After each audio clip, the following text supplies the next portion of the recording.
I want to do something that really will focus our attention on two words, and the two words are uncommon courage. We put a letter of commendation together which reads as follows: "We, the undersigned, commend you for your uncommon courage in defending the rule of law and standing up against torture. We've been horrified by photos and torture accounts from Abu Ghraib, Guantanamo, and other prisons. We've read about the torture that some administration and defense officials condoned and ordered carried out. But we've also learned that you are among the few brave military and civilian officials who stood up for the rule of law and worked to stop the misguided policies and practices. We echo the sentiments of U.S. Attorney General Eric Holder, who recently said, quote, 'In our current struggle against international terrorism, when others surrendered faithful obedience to the law, to the circumstances of the time, it was the brave men and women in the JAG Corps who stood up against the tides many times, risking their careers to do so. We all can learn from their example. We are heartened to know that in one of America's darkest chapters, there were people like you defending the ideals and principles upon which our great nation was built. We thank you for your integrity and bravery, your conviction, and your principles.' It was signed by President Jimmy Carter, Honorable Bob Barr, Brigadier General Stephen Cheney, Lieutenant General Robert G. Gard, Brigadier General John H. Hines, the Honorable Lee Hamilton, Larry J. Korb, the Honorable William Perry, Paul Pillar, Colonel Lawrence B. Wilkerson, Brigadier General Stephen N. Exis, and more than 15,000 people across the country who signed this letter of commendation to those who showed uncommon courage."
I think this is a time for us in America to return to a day when we have people who stand up and speak out when others tell them to be silent.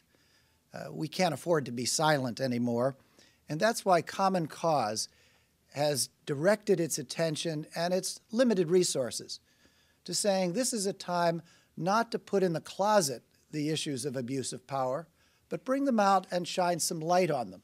Torture is, in its essence, a conspiracy crime. And this is one area in which the charge that Eric Holder's given is at odds with the law and at odds with the fact. There's no way you can simply bore down just on the people in the interrogation room.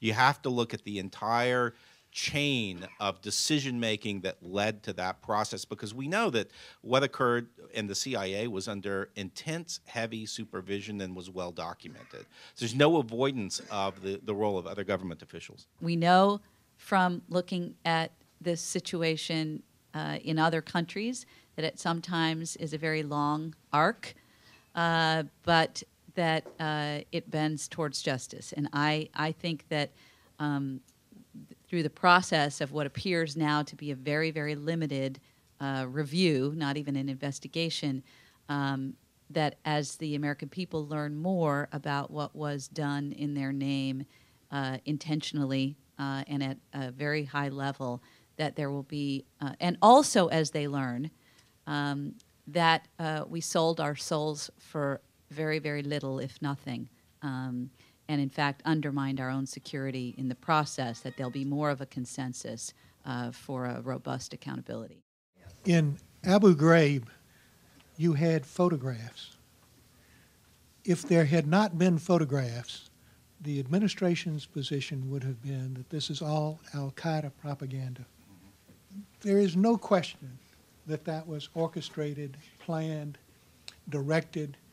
General Miller, who was sent from Guantanamo, who'd been in charge of Guantanamo, went to Abu Ghraib to GITMOize the interrogation process at Abu Ghraib, and that was the result.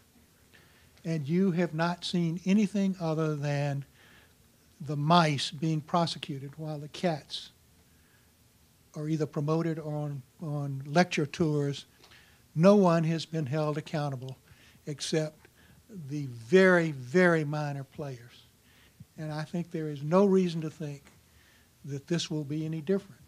I'm always, again, the optimist. I believe a courageous remnant of people speaking out for justice can make a difference.